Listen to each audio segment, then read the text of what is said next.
નમસ્કાર વિદ્યાર્થી મિત્રો, હું શ્રેયસ વિદ્યાલયથી કિરણબેન. આજે આપણે ધોરણ 8 ગુજરાતી માધ્યમ વિષય સામાજિક વિજ્ઞાન વિષયાંક પ્રકરણ 5 પ્રાકૃતિક પ્રકોપ ભાગ 1, જેમાં વિદ્યાર્થી મિત્રો આપણે ભૂકંપ, જ્વાળામુખી અને સુનામી વિશે વિસ્તૃત માહિતી મેળવીશું.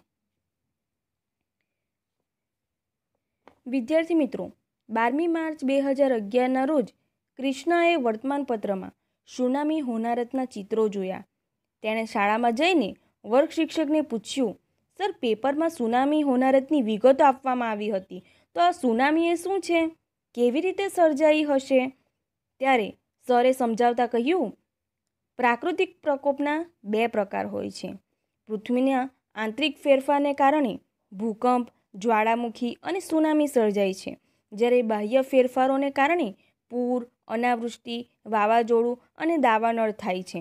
આ રીતે વિદ્યાર્થી મિત્રો, જે પૃથ્વીના પેટાળમાં આંતરિક હિલચાલ થાય છે અને એને પરિણામે જે પરિબળો સર્જાય છે, જેને આપણે ભૂકંપ, જ્વાળામુખી કે સુનામી તરીકે ઓળખીએ છીએ, અને જે બાહ્ય ફેરફારોને પરિણામે જે હોનારત સર્જાય છે, જેને આપણે પૂર, અનાવૃષ્ટિ, વાવાઝોડું કે દાવાનળ તરીકે ઓળખીએ છીએ. તો આ રીતે આપણે તેની વિસ્તૃત માહિતી સમજીશું. ભૂકંપ, અર્થક્વેક. વિદ્યાર્થી મિત્રો, પૃથ્વીના પેટાળમાં થતી ઝડપી ભૂસંચલન અને દબાણને કારણે ભૂસપાટીનો અમુક નબળો ભાગ એકાએક વેગથી ધ્રુજી ઉઠે છે, અને આ આકસ્મિક ધ્રુજારીને આપણે ભૂકંપ કહીએ છીએ. વિદ્યાર્થી મિત્રો, જે પૃથ્વીના પેટાળમાં અનેક પ્રક્રિયાઓ થાય છે, અને એ પ્રક્રિયાઓને પરિણામે જે પૃથ્વીનું સ્તર જે ખડકોનું બનેલું છે, અને ત્યાર પછી આપણે જોતો કે જે વિવિધ પ્લેટો છે તે એકબીજાની નજીક આવે છે અથવા તો એકબીજાથી દૂર થાય છે. તો કે એ બધી પ્રક્રિયા થવાને પરિણામે જ્યારે તેઓ એકબીજાની નજીક આવે છે ત્યારે પરસ્પર અથડાય છે, અને આ અથડાવાને પરિણામે જે પૃથ્વીનો ભાગ હોય છે તે ધ્રુજી ઉઠે છે, અને તેને આપણે ભૂકંપ તરીકે ઓળખીએ છીએ. તો આ રીતે ભૂકંપ જે સ્થળે ઉદ્ભવે છે તે સ્થળે ભૂકંપના મોજા ઉત્પન્ન થાય છે, જેને આપણે ભૂકંપ કેન્દ્ર તરીકે એટલે કે એપી સેન્ટર તરીકે ઓળખીએ છીએ. અને આ રીતે જે ભૂકંપ હોય છે તે ભૂકંપ કેન્દ્રથી દૂરના સ્થળ સુધી તેની અસર અનુભવાય છે. ભૂકંપ ક્રિયાના ઉદ્ભવ સ્થળેથી ભૂકંપના મોજા પેદા થાય છે, જેને આપણે ભૂકંપ કેન્દ્ર એટલે કે એપી સેન્ટર તરીકે પણ ઓળખીએ છીએ. ભૂકંપ કેન્દ્ર પૃથ્વીના નીચેના ભાગમાં હોય છે. તો આ રીતે જે ભૂકંપ કેન્દ્ર હોય છે તે પૃથ્વીના નીચેના ભાગમાં, કયા નીચેના ભાગમાં, કે જ્યાં પ્લેટો પરસ્પર અથડાય છે, બરાબર, અને એ પ્રક્રિયા થવાને પરિણામે જે ભૂકંપના આંચકા અનુભવાય છે, જે આપણને ભૂકંપનું કેન્દ્ર મળ્યું હોય છે, એ ક્યાંથી મળે? કારણ કે જે ભૂકંપમાં માપવા માટેનું જે સાધન છે તેને સિસ્મોગ્રાફ તરીકે ઓળખાય છે. તો આ સિસ્મોગ્રાફ દ્વારા આપણે જાણી શકીએ છીએ કે ભૂકંપનું કેન્દ્ર ક્યાં આવેલું છે અને તેની અસર ક્યાં સુધી ફેલાઈ શકે છે. તો આ પ્રકારે આપણે સિસ્મોગ્રાફ દ્વારા જાણી શકીએ છીએ. આ આંતરિક ભૂસંચલનને કારણે ભૂકંપ થાય છે. તો આવી જે આંતરિક પૃથ્વીના પેટાળમાં આવી જે આંતરિક પ્રક્રિયાઓ થાય છે એને પરિણામે ભૂકંપ સર્જાય છે. એને પરિણામે પૃથ્વીની સપાટી પર આપણને ભૂકંપના આંચકા લાગે છે, જે તમે અહીં આકૃતિમાં જોઈ શકો છો, બરાબર, કઈ રીતે પૃથ્વીના પેટાળમાં જે ખડક સ્તરો રહેલા હોય છે, જે પ્લેટો રહેલી હોય છે, તેની સરકવાની ક્રિયા થતી હોય છે. અને આ જે ક્રિયા હોય છે તે અચાનક નથી થતી, પરંતુ એના માટે ઘણો સમય લાગતો હોય છે. તો ઘણા સમયો બાદ જ્યારે પ્લેટો એકબીજાની નજીક આવે છે ત્યારે અથડાવાને પરિણામે આ રીતે પૃથ્વીના સપાટી પર જે પ્રકારની અસર આપણને અનુભવાય છે, જેને આપણે ભૂકંપ તરીકે ઓળખીએ છીએ, એને પરિણામે અનેક વિનાશ થતો જોવા મળે છે, જે તમે અહીં આકૃતિમાં જોઈ શકો છો, બરાબર. બિલ્ડિંગો જ્યારે જમીનમાં ખૂંપી જતી હોય છે, અથવા તો જે બહુમાળી ઇમારતો હોય છે એને નુકસાન થતું હોય છે, જે રસ્તાઓ હોય છે તેને નુકસાન થતું હોય છે. તો આ રીતે જે આપણે સંપત્તિનું સર્જન કર્યું છે એને માઠી અસર થતી હોય છે. ઘણા પોતાનો જીવ પણ ગુમાવી ચૂક્યા છે.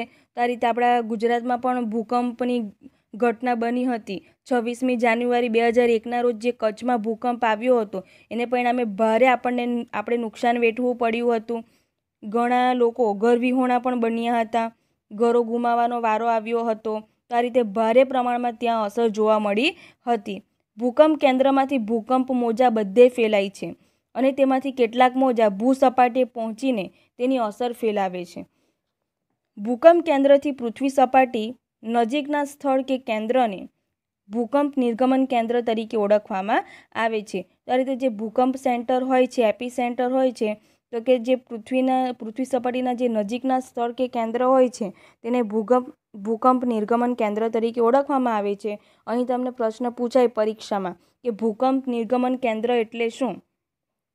તો કે ભૂકંપ કેન્દ્રથી પૃથ્વીની સપાટી નજીકના સ્થળ કે કેન્દ્રને આપણે ભૂકંપ નિર્ગમન કેન્દ્ર તરીકે ઓળખીએ છીએ. ભૂકંપની સૌથી વધુ અસર ભૂસપાટી પરના નિર્ગમન કેન્દ્રના વિસ્તારમાં અનુભવાય છે. એક તો જે ભૂકંપ કેન્દ્ર હોય છે ત્યાં તો ભારે પ્રમાણમાં તારાજી થાય જ છે, અસર થાય છે, પરંતુ તેની જે આસપાસના વિસ્તારો છે, બરાબર, જે ભૂકંપની આસપાસના વિસ્તારો છે ત્યાં પણ ભારે પ્રમાણમાં નુકસાન થતું હોય છે. તેનાથી જેમ દૂરના સ્થળે જઈએ તેમ તેની અસર ઓછી થતી જાય છે. કોઈપણ પ્રદેશમાં થતા ભૂકંપની અસર ભૂકંપના વેગ ઉપર અવલંબે છે. એટલે કે જે ભૂકંપ સર્જાય છે એ ભૂકંપની અસર જે ભૂકંપની તીવ્રતા હોય છે એના પર આધાર રાખે છે. તો કે આ રીતે ભૂકંપની તીવ્રતાના આધારે તેની અસર થાય છે. ભૂકંપ આલેખક એટલે કે સિસ્મોગ્રાફ દ્વારા ભૂકંપનું ઉદ્ગમ સ્થાન અને વેગ એટલે કે તીવ્રતા જાણી શકાય છે. આ રીતે જે ભૂકંપ માપવાનું સાધન એટલે કે સિસ્મોગ્રાફ યાદ રાખજો, બરાબર. તમને ખાલી જગ્યામાં પણ પૂછાય ભૂકંપ માપવા માટેનું સાધન જેને આપણે સિસ્મોગ્રાફ તરીકે ઓળખીએ છીએ અથવા તો આલેખક તરીકે ઓળખીએ છીએ, અને એના દ્વારા આપણે ભૂકંપનું ઉદ્ગમ સ્થાન ક્યાંથી ભૂકંપ ઉદ્ભવ્યો છે તેનું સ્થાન તેમજ વેગ એની તીવ્રતા આપણે જાણી શકીએ છીએ. કઈ તીવ્રતાએ ભૂકંપ આવ્યો છે અને તેની અસર કેટલા પ્રમાણમાં થવાની છે તો તે આપણે જાણી શકીએ છીએ. ભૂકંપ થવાના મુખ્ય 3 કારણો છે. નંબર 1 જ્વાળામુખીજન્ય ભૂકંપ, નંબર 2 વિભંગજન્ય ભૂકંપ, નંબર 3 ભૂસંતુલનજન્ય ભૂકંપ. તો આ રીતે ભૂકંપ થવાના મુખ્યત્વે 3 કારણો છે. તમારે યાદ રાખવાના છે કયા કયા 3 કારણો છે તે, બરાબર. એકદમ ઇઝી પ્રશ્ન છે, આવડે એવો છે. ત્યાર પછી તમે ચિત્ર જોઈ શકો છો જે આપણા કચ્છમાં 26મી જાન્યુઆરી 2001ના રોજ જ્યારે ભૂકંપ આવ્યો હતો ત્યારે કયા પ્રકારની તારાજી થઈ હતી, બરાબર. તમે આ ચિત્રમાં જોઈ શકો છો કે બિલ્ડિંગો નાશ પામી હતી, બરાબર. ઘણા બધા ઘર વિહોણા બન્યા હતા. આ રીતે અહીં તમે જોઈ શકો છો જે ભુજ છે તે ભૂકંપ કેન્દ્ર છે અને તેની આસપાસના જે વિસ્તારો છે ત્યાં અસર અનુભવાય છે. તો આ રીતે ભૂકંપ કેન્દ્ર જેને એપી સેન્ટર તરીકે ઓળખવામાં આવે છે અને તેની આસપાસના જે જે ભૂકંપ કેન્દ્ર છે તેની નજીકની આસપાસના જે વિસ્તારો છે તેને ભૂકંપ નિર્ગમન કેન્દ્ર તરીકે ઓળખવામાં આવે છે. તો આ ભૂકંપ નિર્ગમન કેન્દ્રમાં પણ તેની અસર થાય છે અને જે ભૂકંપને માપવા માટેનું સાધન જેને આપણે સિસ્મોગ્રાફ તરીકે ઓળખીએ છીએ.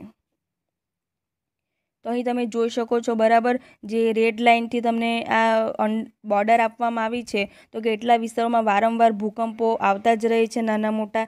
એટલે કે એ જે સ્થળો છે તેના નીચેના જે સ્તરો છે એમાં આંતરિક પ્રક્રિયા ચાલ્યા જ કરતી હશે અને આ રીતે એમાં પ્લેટો અથડાવાને પરિણામે આ જે સ્થળો છે ત્યાં અવારનવાર ભૂકંપો આવ્યા જ કરતા હોય છે. હવે ભૂકંપ આવે તો આપણે શું કરવું જોઈએ, બરાબર. જે તમારે વિચારવાનું છે કે જો અચાનક ભૂકંપ આવે તો તમારે તમારા ઘરમાંથી બહાર ખુલ્લી જગ્યામાં પહોંચી જવું જોઈએ, બરાબર. તો કે બહાર ખુલ્લામાં હોવ તો મકાનો, વરંડા કે વીજળીના થાંભલાઓથી દૂર રહેવું જોઈએ. આપણે વીજળીના થાંભલા નીચે ઊભું ના રહેવું જોઈએ, ઝાડ નીચે ઊભું ના રહેવું જોઈએ, બરાબર. અને જો તમે શાળામાં હોવ તો જે બેન્ચ હોય છે, જે પાટલીઓ હોય છે તેના નીચે તમારે બેસી જવું જોઈએ, બરાબર. તો કે જ્યારે ભૂકંપ આવે છે ત્યારે તમારા ઘરમાં કોઈ ટેબલ હોય તો તે ટેબલ નીચે બેસી જવું જોઈએ.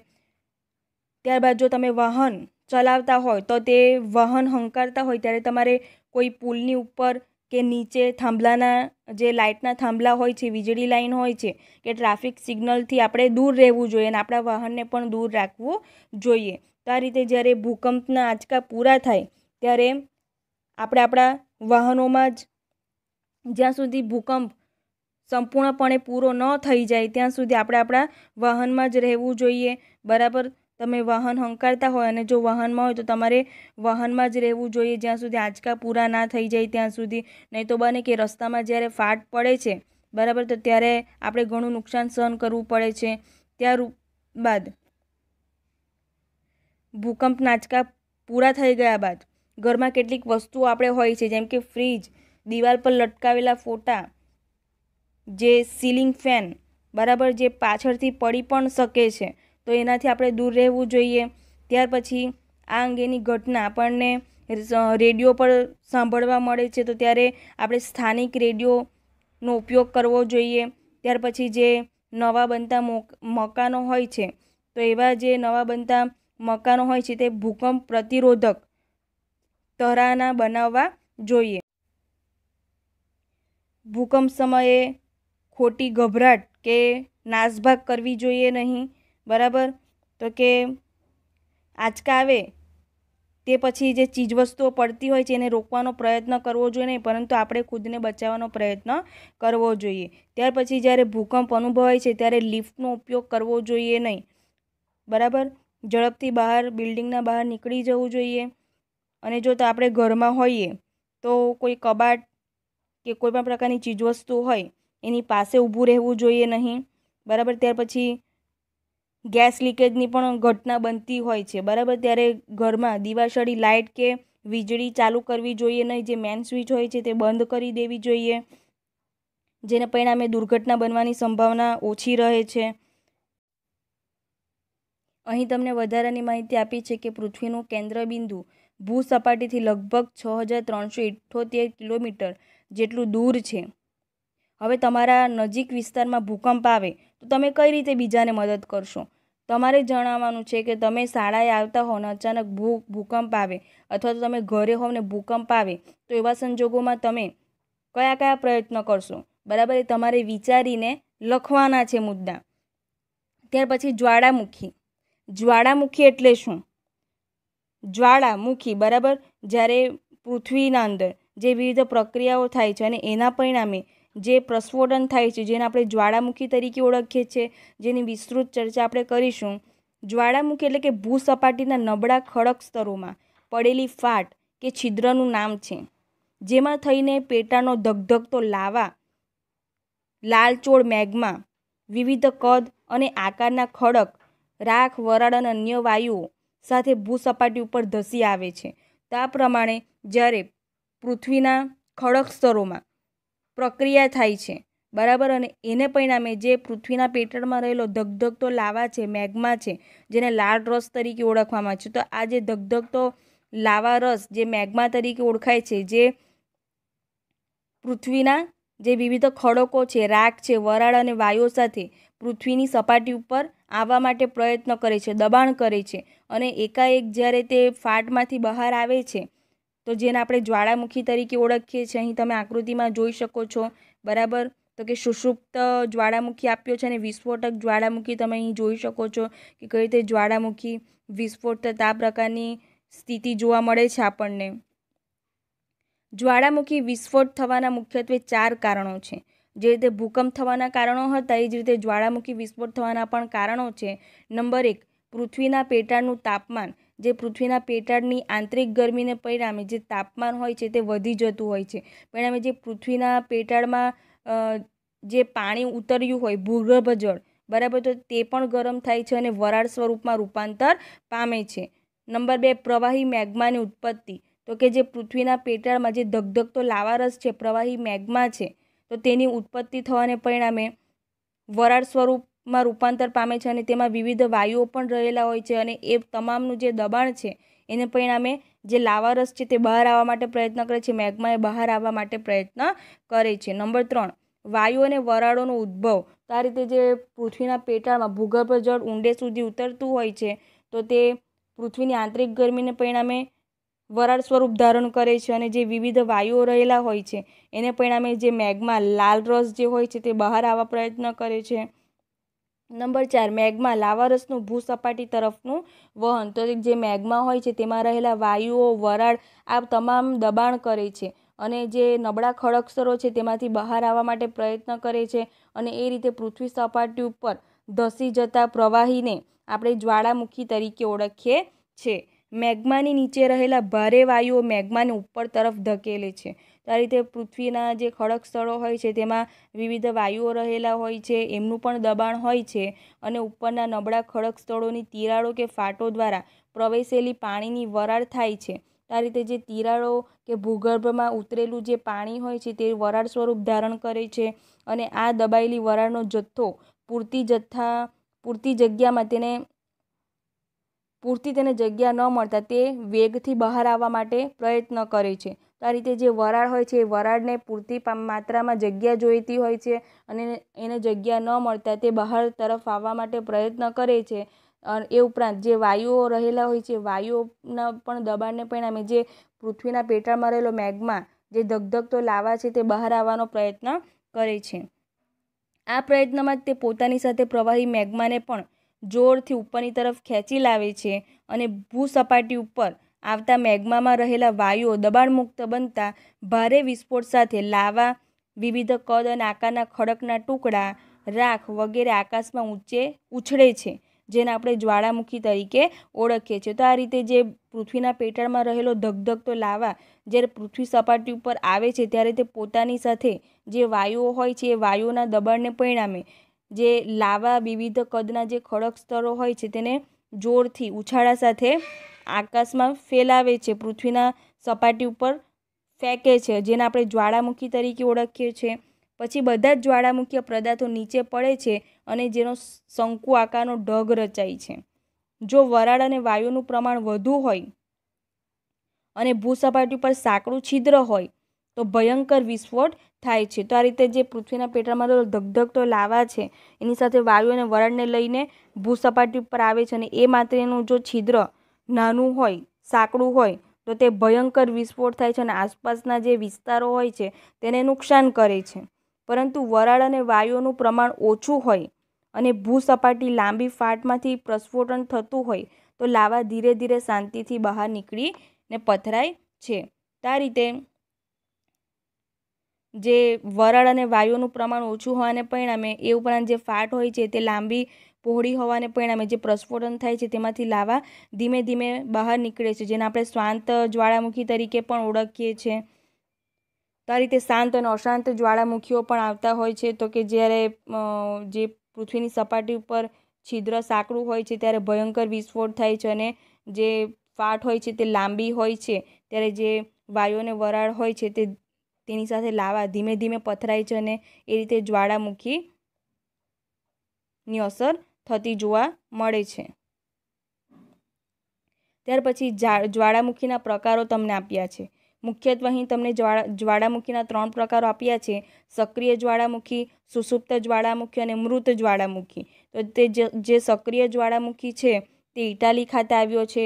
સુષુપ્ત જ્વાળામુખી છે તે ફ્યુજિયામા જાપાન ખાતે આવ્યો છે. ત્યાર પછી માઉન્ટ પોપા જ્વાળામુખી જે મ્યાનમાર ખાતે આવ્યું છે, જેને મૃત જ્વાળામુખી તરીકે ઓળખવામાં આવે છે. તો આ રીતે જ્વાળામુખીને પરિણામે કેટલાક ફાયદાઓ પણ થાય છે અને કેટલાક ગેરલાભો પણ થતા હોય છે. તો કે વિશ્વમાં ઘણી જગ્યાએ વિવિધ જ્વાળામુખીઓ આવેલા છે. ભારતમાં અંદામાન નિકોબારના દ્વીપ સમૂહમાં માત્ર એક જ જગ્યાએ જ્વાળામુખી આવ્યો છે. જ્વાળામુખીનો વિસ્ફોટ જે પ્રદેશમાં થાય છે ત્યાં સ્થાનિક વિસ્તારમાં ભયંકર વિનાશ સર્જાય છે. તો આ રીતે જ્વાળામુખી વિસ્ફોટને પરિણામે ઘણી બધી રીતે નુકસાનકારક બને છે તે વિસ્તારમાં. તો જ્વાળામુખીના કેટલાક ફાયદાઓ પણ છે, જેમ કે જે લાવા પથરાવાથી તેની જ્યાં લાવા પથરાય છે ત્યાં જમીન ફળદ્રુપ બને છે. જાવા અને સુમાત્રાની લાવામાંથી બનેલો જમીનનો ખૂબ જ ફળદ્રુપ હોવાથી સારી એવી ખેતી થાય છે. તો આ રીતે જે જાવા અને સુમાત્રામાં જે જ્વાળામુખી પ્રસ્ફોટનને પરિણામે લાવા પથરાયો છે એને પરિણામે જમીન ખૂબ જ ફળદ્રુપ છે અને ત્યાં સારા એવા પ્રમાણમાં ખેતી કરવામાં આવે છે. જ્વાળામુખીના ઢોળાવો ઉપરની પોટાશયુક્ત માટીમાં ખેતી કરીને ખેડૂતો મબલખ પાક મેળવે છે.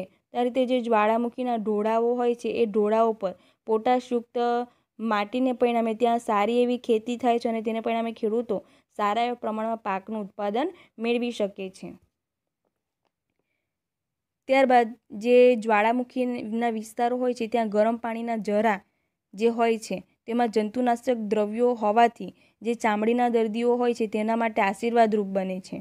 અને આ રીતે જ્વાળામુખીના કારણે પારો, એન્ટિમની, શીશુ, જસર, ટંગસ્ટન, કલાઈ વગેરે ધાતુમય ખનિજો ભૂસપાટીથી થોડી ઊંડાઈએ જ પ્રાપ્ત થાય છે. તો આ રીતે જ્યાં જ્વાળામુખીનો વિસ્ફોટ થાય છે ત્યાં આસપાસ આપણે થોડીક ઊંડાઈએથી ખનિજો વિવિધ પ્રકારની મળી આવે છે. જ્વાળામુખી નળીમાં લાવારસ ઠરતા અને કાર્બન ઉપર દબાણ આવતા સમય જતાં તેમાંથી હીરા બને છે. અને આ રીતે હીરાની ખાણો પણ જોવા મળે છે. જ્યાં જ્વાળામુખી આવ્યા હોય છે ત્યાં જ્વાળામુખીમાંથી ફેંકાતા વિખંડિત ખડક પદાર્થોમાંના નાના પથ્થરો લાપીલી તરીકે ઓળખાય છે. અને આ લાપીલીને મનગમતો ઘાટ આપી શકાતો હોવાથી ખૂબ જ ઉપયોગી પુરવાર થાય છે. તો આ રીતે જે જ્વાળામુખી જે ફેંકાતા હોય છે ત્યારે જે ખડક પદાર્થો બહાર નાના પથ્થર સ્વરૂપે આવતા હોય છે જેને લાપીલી તરીકે ઓળખાય છે.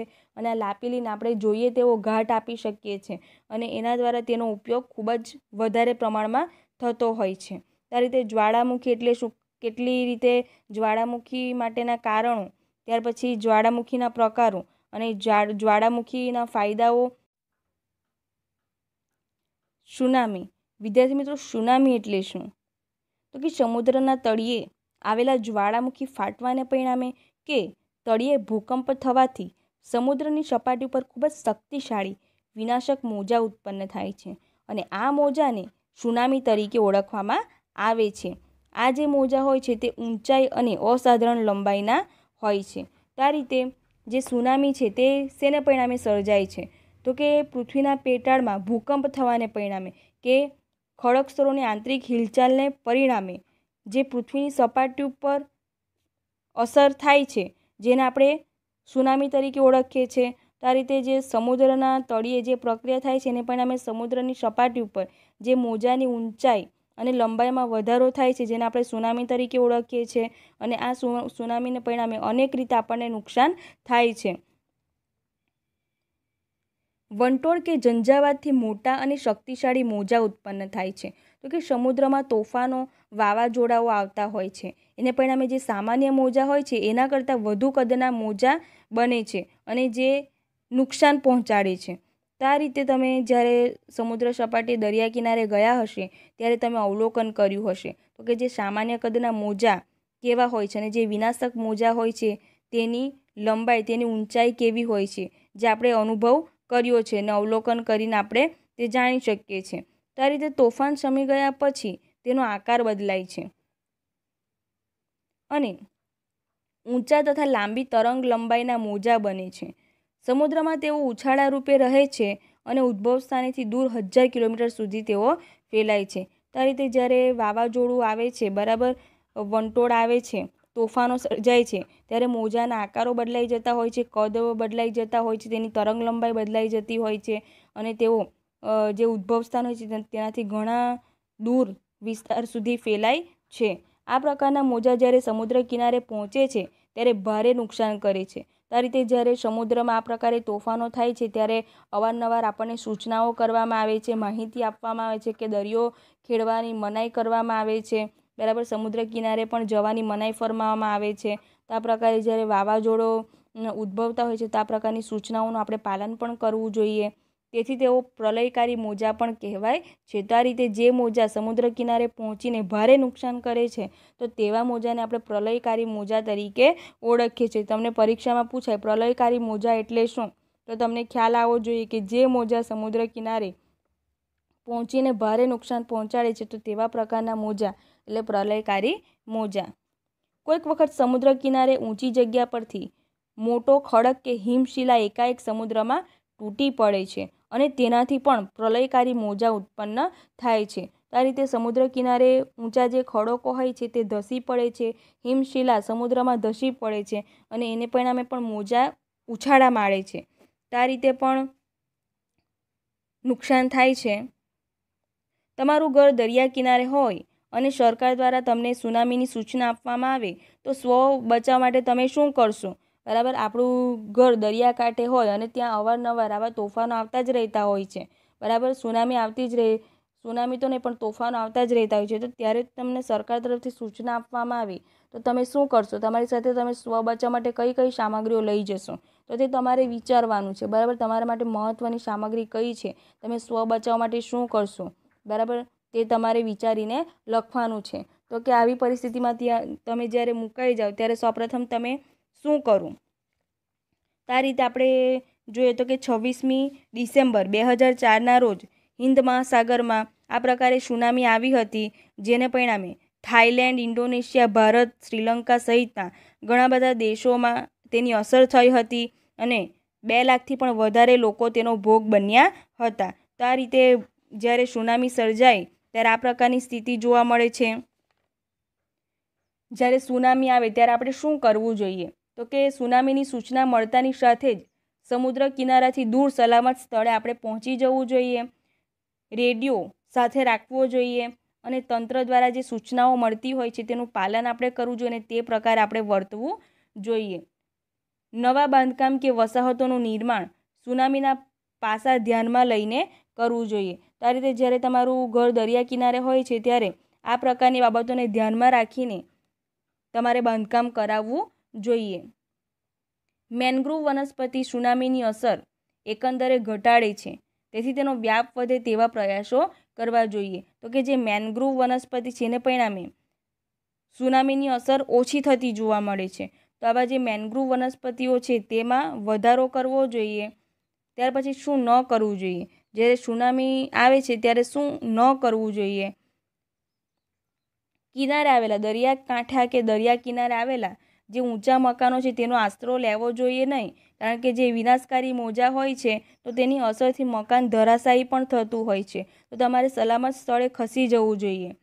સુનામી ઓસર્યા પછી તંત્ર દ્વારા સૂચના મળે તે પહેલાં સમુદ્ર કિનારાએ આપણે પહોંચવું જોઈએ નહીં. તો કે જ્યાં સુધી આપણને સૂચના ન મળે ત્યાં સુધી આપણે સમુદ્ર કિનારે જવું જોઈએ નહીં. તો આ પ્રકારે જ્યારે સુનામી આવે છે ત્યારે કયા પ્રકારે શું કરવું જોઈએ અને શું ન કરવું જોઈએ તે આપણને ખ્યાલ હોવો જોઈએ.